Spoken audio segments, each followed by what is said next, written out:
कभी किसी को मुकम्मल जहां नहीं मिलता, कभी कहीं जमीन तो कहीं आसमां नहीं मिलता। निदा फाजली ने अपनी कलम से इन दो वाक्यों में जिस सच को स्वीकार किया वो हमने और आपने कभी न कभी जरूर महसूस किया होगा। एक इंसान को अपनी जिंदगी में सब कुछ मिल जाए ये मुमकिन नहीं है, लेकिन जिस तरह हर सत्य का एक अपवाद होता है उसी तरह इस बात को भी इंसान कहीं न कहीं गलत साबित करता है। महेंद्र सिंह धोनी अंतर्राष्ट्रीय क्रिकेट का वो नाम है जिनके जीवन में उस खेल के कारण शोहरत मिली जिसके बारे में इन्होंने कभी कुछ सोचा ही नहीं था। क्रिकेट में आने के बाद ये कप्तान बने और पहले ही मौके पर विश्व चैंपियन बन गए। इस इंसान ने अपनी जिंदगी में जहां भी हाथ रखा वो स्थान सुनहरा होता चला गया और लोग इस बात को लेकर दो खेमों में बट गए। एक ने इस शोहरत का कारण धोनी की मेहनत को माना, तो वहीं कुछ लोगों को यह कहानी किसी फिल्म की तरह लग रही थी जहां सब कुछ बस हो रहा था लेकिन कारण कुछ नहीं था। और ऐसे में इन लोगों ने अपने मन से ही एक कारण बना लिया जिसे किस्मत कहते हैं। हम नहीं जानते कि कौन सा खेमा कितना सही है और कितना गलत, लेकिन आज के एपिसोड में हम इन दो बातों पर अपने विचार रखने का प्रयास जरूर करेंगे। तो चलिए फिर वीडियो शुरू करते हैं, लेकिन उससे पहले happy birthday Mahendra Singh Dhoni. 90s का दशक भारतीय इतिहास में हर नजर से बहुत ही महत्वपूर्ण दशक था। सिनेमा, राजनीति, आम जनजीवन से लेकर एक पीढ़ी और एक सदी के हस्तांतरण की नजर से इस समय के दौरान बहुत कुछ ऐसा हुआ जो भारत के लिए बिल्कुल नया था। ऐसे में खेलों की दुनिया में भी अलग अलग तरीके से अपना प्रभाव इस दशक पर रखती है जिसमें क्रिकेट का नाम सबसे पहले आता है। अंतर्राष्ट्रीय मैदान पर क्रिकेट की बात को एक बार छोड़कर 17 साल के एक बच्चे की तरफ चलते हैं जो उस समय अपनी पढ़ाई पूरी कर रहा था। रांची के एक मिडिल क्लास परिवार से आने वाला यह लड़का जिसे हर आम भारतीय की तरह क्रिकेट को छोड़कर बाकी हर तरह का खेल पसंद था। महेंद्र सिंह धोनी नाम के इस लड़के ने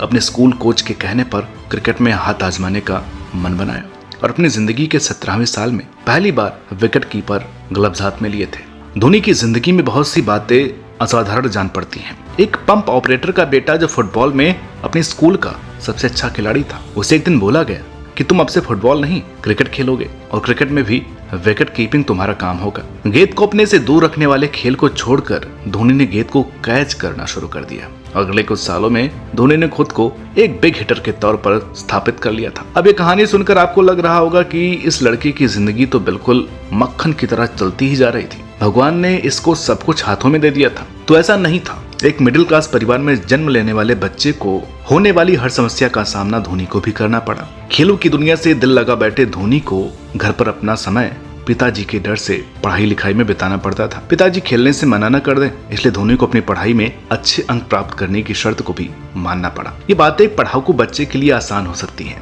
लेकिन धोनी के लिए नहीं थी। और ऊपर से अपने घर का माहौल देखकर खुद धोनी जैसे सकारात्मक इंसान को भी अपने फैसले पर सवाल खड़े करने पड़ते थे। ये द्वंद भी धोनी को जीत कर अपनी जिंदगी में आगे बढ़ना था। फिर जब सब कुछ सही होने लगा, धोनी ने अपने बूते पर एक अच्छा खिलाड़ी खुद को साबित कर दिया था। तब उन्हें ना चाहते हुए भी रेलवे में टिकट चेक करने का काम 2 सालों तक करना पड़ा, क्योंकि पिताजी यही चाहते थे। स्कूल और कॉलेज क्रिकेट से लेकर अन्य टूर्नामेंट्स में जब धोनी ने अपने पिता की बात को नजरअंदाज कर खेलना जारी रखा तो वहां भी अचानक से सफलता धोनी के सामने नहीं आई थी। फ्लाइट मिस होने से एक बड़ा मौका गंवाने से लेकर टीम में अपने स्थान को लेकर स्ट्रगल करने तक और फिर भी अंतर्राष्ट्रीय क्रिकेट से दूर रह जाने की टीस महसूस करने तक का सफर भी इन्होंने तय किया है। और फिर जब किस्मत, कर्म और कृपा से धोनी को एक विकेट कीपर बल्लेबाज के तौर पर अंतर्राष्ट्रीय क्रिकेट में मौका मिला तो यह वो दौर था जब हर कोई इस रोल के जरिए ही भारतीय क्रिकेट में आने की कोशिश में लगा हुआ था, क्योंकि एक से बढ़कर एक धुरंधर खिलाड़ियों के बीच एक यही जगह उस समय थी जहां संभावनाएं नजर आ रही थी। दीपदास गुप्ता, पार्थिव पटेल और दिनेश कार्तिक जैसे बेहतरीन खिलाड़ियों के बीच धोनी ने जगह तो बनाई, लेकिन पहले मैच में 0 पर लौट रहे धोनी को भी दूसरे मौके की उम्मीद शायद नहीं थी। पहले 4 मैचों में कुल मिलाकर 15 रन भी पूरा न करने वाले धोनी के पक्ष में जो एक बात थी वो ये थी कि उनके कप्तान सौरव गांगुली थे। गांगुली के कहने पर धोनी अपने करियर के 5वें मैच में तीसरे स्थान पर बल्लेबाजी करने उतरे और पाकिस्तान के खिलाफ 148 रन बनाकर एक यादगार सफर शुरू कर दिया। फिर इसी साल 183 रनों की वो विश्वसनीय पारी भी इनके बल्ले से आई और धोनी अब धीरे धीरे रैंकिंग में भी ऊपर पहुंच रहे थे। 20 अप्रैल 2006 के दिन धोनी ने सिर्फ 42 पारियों में रॉकी पॉन्टिंग को वनडे रैंकिंग के शीट से हटाया और अपना नाम दर्ज कर लिया। धोनी जिनको दुनिया कुछ समय पहले तक सिर्फ बड़े छक्के लगाने वाले खिलाड़ी के तौर पर जानती थी, वो खिलाड़ी अब भारतीय क्रिकेट का उभरता सुपरस्टार बनने लगा था। लेकिन धोनी को इस सुपरस्टारडम की इच्छा नहीं थी। उनके साथ खेलने वाले वसीम जाफर ने हाल ही में बताया था कि धोनी क्रिकेट के जरिए सिर्फ 10 लाख रुपए कमाकर रांची में एक अच्छा सा घर लेकर आराम से रहना चाहते थे। उन्हें किसी दूसरी चीज की जरूरत नहीं थी, लेकिन कुदरत को शायद कुछ और ही मंजूर था। धोनी को जल्द ही इंडियन क्रिकेट का वाइस कैप्टन भी बना दिया गया था। द्रविड़ की कप्तानी में 2007 विश्व कप धोनी के करियर का टर्निंग पॉइंट था। शर्मनाक हार और धोनी के खराब प्रदर्शन से गुस्साए कुछ राजनीतिक लोगों ने धोनी के उस घर को तहस नहस कर दिया था जो धोनी अपने परिवार के लिए बनवा रहे थे। डर के माहौल में धोनी के परिवार को कुछ दिन पुलिस सिक्योरिटी में रहना पड़ा। बहुत से लोगों का मानना यह भी है कि धोनी को T20 विश्व कप में कप्तानी किस्मत से मिली थी, तो ये भी गलत है, क्योंकि लॉर्ड्स टेस्ट में अपनी 70 रनों की पारी के जरिए भारत को हार से बचाने के बाद ही धोनी को एक जिम्मेदार खिलाड़ी के रूप में स्वीकार किया गया था और वह पारी इस फैसले के पीछे एक बड़ा कारण साबित हुई थी। कप्तानी मिल गई, लेकिन फॉर्मेट दुनिया भर के लिए नया था। टीम बिल्कुल नए खिलाड़ियों वाली थी और ऊपर से धोनी को पाकिस्तान से पहले कप्तान के तौर पर जो पहला मैच स्कॉटलैंड के खिलाफ मिला वो बारिश में धुल गया था। यानी कि धोनी को जहां एक तरफ मानकर चलें कि किस्मत के चलते कप्तानी मिली, तो फिर उसी किस्मत ने धोनी को अपना पहला प्रतिद्वंदी पाकिस्तान के रूप में सौंप दिया था, जिससे विश्व कप में हारना मना था। लेकिन आगे की कहानी हम सब जानते हैं। धोनी का प्रेजेंस ऑफ माइंड, चतुराई और खिलाड़ियों के प्रदर्शन के चलते भारतीय मैच जीत गया। फाइनल फिर पाकिस्तान के खिलाफ होने वाला था। यहाँ तक भले ही धोनी ने कुछ ज्यादा बड़ा प्रदर्शन नहीं किया था और मान लेते हैं कि मिसबाह की गलती की वजह से भारत तुक्के से वो मैच जीत गया था, लेकिन आखिरी ओवर हरभजन सिंह की जगह एक नए नवेले गेंदबाज को देने का जिगरा भी धोनी के पास था। धोनी विश्व चैंपियन बनकर भारत आए और वो घर तोड़ने वाले लोग पलके बिछाए अपने कप्तान का इंतजार कर रहे थे। धोनी को कुछ ही समय बाद भारत का नया कप्तान घोषित कर दिया गया। साल 2008 में जब सौरव गांगुली अपना आखिरी टेस्ट मैच खेलने उतरे, तो आखिरी पलों में एक बेहतरीन अंदाज में धोनी ने अपने कप्तान को धन्यवाद कहा और उनकी यादगार लेगेसी को बेहतरीन तरीके से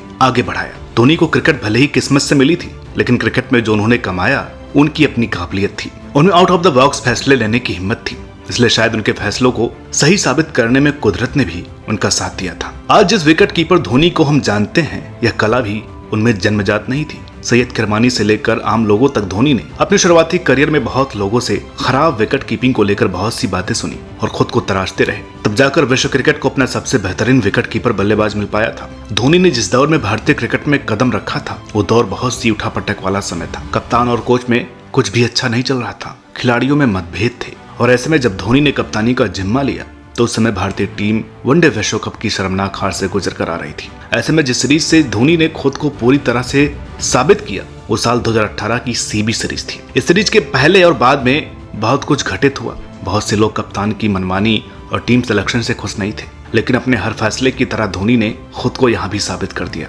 द धोनी टेस्ट नाम की किताब के अनुसार इस सीरीज के चौथे मैच में जब भारतीय टीम ऑस्ट्रेलिया को 160 पर ऑल आउट कर स्कोर का पीछा कर रही थी, तब आखिरी मिनटों में धोनी और रोहित शर्मा क्रीज पर मौजूद थे। धोनी ने 10 रन रहते डगआउट में ग्लव्स मांगने के बहाने से एक संदेश भेजा कि जीत के बाद कोई भी खिलाड़ी जश्न नहीं मनाएगा, क्योंकि धोनी के अनुसार यह मैच और जीत कोई अपसेट नहीं था, उनके लिए एक आम जीत थी और वो ऑस्ट्रेलिया को यह बताना चाहते थे कि अब यह लगातार होता रहेगा। रकी पॉन्टिंग ऑस्ट्रेलिया का घमंड तोड़ने के बाद धोनी की कप्तानी में भारतीय टीम पहली बार साल 2009 में टेस्ट रैंकिंग में शीर्ष स्थान हासिल किया। साल 2011 विश्व कप, 28 सालों का इंतजार और एक बेहतरीन टीम के कंधों पर सचिन का सपना पूरा करने का भार भी था। धोनी की कप्तानी में पूरी टीम ने बेहतरीन प्रदर्शन किया और फाइनल में धोनी ने फिर से रिस्क लिया और खुद को यूवी की जगह प्रमोट किया। फैसले लेने की हिम्मत फैसले के सही साबित होने की सबसे पहली शर्त होती है। धोनी ने इस बार भी यह शर्त पूरी कर एक बेहतरीन अंदाज में भारतीय टीम को विश्व चैंपियन बनाया। एक कप्तान, बल्लेबाज और विकेट कीपर, तीनों स्थानों पर धोनी ने खुद को साबित कर दिया था। विश्व कप के बाद चाहे बात भारतीय टीम को पाकिस्तान के खिलाफ 25 के स्कोर पर 5 विकेट के स्कोर कार्ड से 227 तक पहुंचाना हो, या फिर टेस्ट क्रिकेट में ऑस्ट्रेलिया के खिलाफ दोहरा शतक लगाकर पहली बार क्लीन स्वीप करना हो, या फिर श्रीलंका के खिलाफ फिजिकली अनफिट होते हुए भी आखिरी ओवर में 16 रन बनाकर टीम को मैच जिताना हो, धोनी ने एक बल्लेबाज के तौर पर बेहतरीन साबित किया। धोनी के कप्तानी करियर के दौरान रविंद्र जडेजा, विराट कोहली, अश्विन और रैना जैसे बेहतरीन नए खिलाड़ियों को बहुत अच्छे से अपनी काबिलियत को निखारने का मौका मिला था। यह बात एक हद तक सही है कि धोनी को अपने शुरुआती कप्तानी करियर में बहुत से उन खिलाड़ियों का साथ मिला था जिन्हें गांगुली ने तैयार किया था। लेकिन एक बात यह भी सही है कि धोनी को अपनी टीम तैयार करते समय बहुत से पुराने खिलाड़ियों का विरोध भी झेलना पड़ा था। सहवाग, युवराज सिंह, हरभजन सिंह और गंभीर के साथ उनके मतभेद भी सामने आए थे। लेकिन इन सबसे लड़कर धोनी ने भारत के बहुत से शानदार खिलाड़ियों को तैयार किया था। धोनी ने 2011 विश्व कप के बाद खिलाड़ियों को फील्डिंग क्षमता के अनुसार चयनित किया और अगले विश्व कप के लिए एक नई टीम के निर्माण में जुट गए, जिसके ज्यादातर खिलाड़ियों ने 2013 चैंपियंस ट्रॉफी जीतकर धोनी के भरोसे को सही साबित किया। यहाँ से रोहित शर्मा का एक नया किरदार विश्व क्रिकेट के सामने आया और एक खिलाड़ी समय के साथ साथ सिमट कर रह जाने की बजाय खुलकर सामने आया और खुद को साबित किया। कहते हैं कि सफलता के लिए संघर्ष और साहस के साथ समर्पण भी बहुत जरूरी होता है। साल 2015 के शुरुआती महीनों में धोनी के घर लक्ष्मी ने जन्म लिया था, लेकिन धोनी उस समय विश्व कप की तैयारियों के लिए ऑस्ट्रेलिया में थे। जब रैना के जरिए उन्हें यह खबर मिली तो उन्होंने वापस भारत जाने की बजाय देश के लिए अपने फर्ज को ऊपर रखा और ऑस्ट्रेलिया में रहने का फैसला किया। धोनी को एक आम खिलाड़ी के तौर पर कभी भी विश्व चैंपियन बनने का मौका नहीं मिला, लेकिन अपने दौर में जो कुछ भी इस खिलाड़ी ने हमें दिया वो कोई भी आम खिलाड़ी या चैंपियन कप्तान नहीं दे पाया। साल 2019 विश्व कप एक टीज बनकर जरूर याद रहेगा, लेकिन उससे पहले भी हम में से हर कोई उस लंबे बालों वाले मस्त मौला लड़के को याद करेगा, तीसरी बार चैंपियन बनने की खुशी में झूमते लीजेंड को याद करेगा और इस बीच में याद आएगी वो सारी पारियां, वो लंबे छक्के, वो संघर्ष, हर बार खड़े होने का हौसला देता एक चेहरा, जीत की गारंटी बनकर सीढ़ियों से उतरता वो बेखौफ अंदाज और सबसे महत्वपूर्ण हमारा अपना कप्तान, जिसे आज मैदान पर देखकर लगता है कि अगर बस में हो तो हम उसी एक पल को रोककर पूरी जिंदगी गुजार सकते हैं। आपका चाहे कुछ भी मानना हो, लेकिन मैं अपनी पुरानी बात को फिर से दोहराना चाहता हूँ कि धोनी को भले ही क्रिकेट किस्मत से मिली थी, लेकिन क्रिकेट में जो कुछ भी इस खिलाड़ी ने कमाया उस पर उसका अपना पूरा अधिकार है। 18 साल एक खिलाड़ी को देखते हुए गुजर गए, लेकिन अभी कुछ भी पुराना सा नहीं लगता और इस बात की खुशी भी होती है कि अभी तक हमारे माही ने पूरी तरह मैदान को अलविदा नहीं कहा है, लेकिन एक दिन वो भी आएगा और हम अपने चैंपियन को विदा करने के लिए बिल्कुल तैयार हैं। आखिर में धन्यवाद, शुक्रिया और आभार के साथ उन सभी यादों को समेटते हुए ये वीडियो नहीं रोकते हैं। आपसे मिलेंगे नई वीडियो में, तब तक के लिए नमस्कार।